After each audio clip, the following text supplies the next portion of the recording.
আসসালামু আলাইকুম বন্ধুরা, আশা করি ভালো আছেন। আপনারা নিশ্চিত জানেন যে 18 তারিখে বাংলাদেশ বনাম ইন্ডিয়া একটা ফুটবল ম্যাচ আছে। বর্তমান সময় কিন্তু এটা নিয়ে খুব কথা হচ্ছে, কারণ টিকিট নিয়ে কিন্তু মানুষ হুড়োহুড়ি করছে বাংলাদেশ দলের ম্যাচ দেখার জন্য। 18 তারিখে কিন্তু ম্যাচটি আমাদের ঘরের মাঠে হবে, আমাদের জাতীয় স্টেডিয়ামে কিন্তু এই ফুটবল ম্যাচটি। এই যে ইন্ডিয়ার সাথে কিন্তু আমরা যখন লাস্ট টাইম দেখা করি সেটা ছিল কিন্তু আমাদের অ্যাওয়ে ম্যাচ ইন্ডিয়ার আসামের শিলংয়ে। সেই ম্যাচে কিন্তু বাংলাদেশ ইন্ডিয়ার সাথে 1-1 গোলে ড্র করে। কিন্তু বর্তমানে যে 18 তারিখে ম্যাচ নিয়ে ইন্ডিয়াকে কিন্তু খুব সিরিয়াস দেখা যাচ্ছে। তারা কিন্তু এবার বাংলাদেশের যে শক্তিমত্তা সেটাকে কিন্তু তারা ভয় পাচ্ছে। এটা নিয়ে কিন্তু তাদের যে বর্তমান কোচ তারেক জামিল এবং তাদের দল বা ম্যানেজমেন্টকে কিন্তু আমরা অনেক সিরিয়াস দেখছি। অনেক নিউজে বা ইন্ডিয়ার যারা ফুটবল নিউজ কাভার করেন তাদের নিউজে কিন্তু আমরা দেখতে পাচ্ছি তারা কিন্তু তাদের প্রবাসী ফুটবলারকে কিন্তু অ্যাড করছে বাংলাদেশের ম্যাচকে কিন্তু লক্ষ্য করে। তারা দুইজন কিন্তু প্রবাসী ফুটবলারের কথা কিন্তু এখানে খুব বেশি শোনা যাচ্ছে। একজন হচ্ছেন রায়ান উইলিয়ামস, যিনি কিনা অস্ট্রেলিয়ার বংশোদ্ভূত।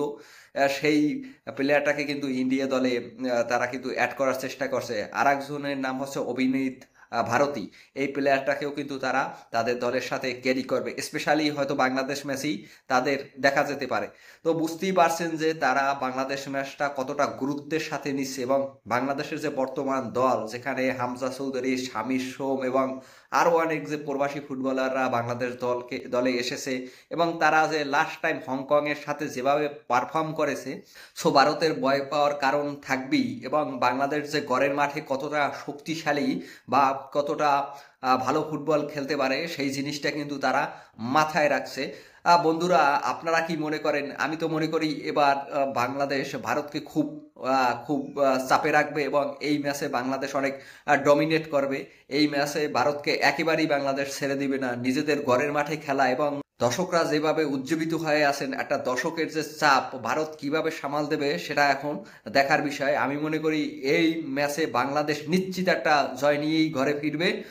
এবং বাংলাদেশ ভারতকে কত গোলের ব্যবধানে হারাতে পারে, প্লিজ আমাদের এই বিষয়ে জানাতে পারেন। আপনি আপনার প্রেডিকশন নিচের কমেন্টে লিখতে পারেন।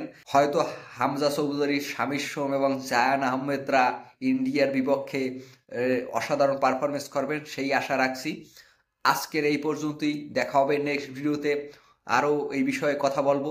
প্লিজ আমাদের চ্যানেলটি সাবস্ক্রাইব করে আমাদের পাশে থাকুন। আপনার একটি সাবস্ক্রাইব আমাদের কাছে অনেক গুরুত্বপূর্ণ।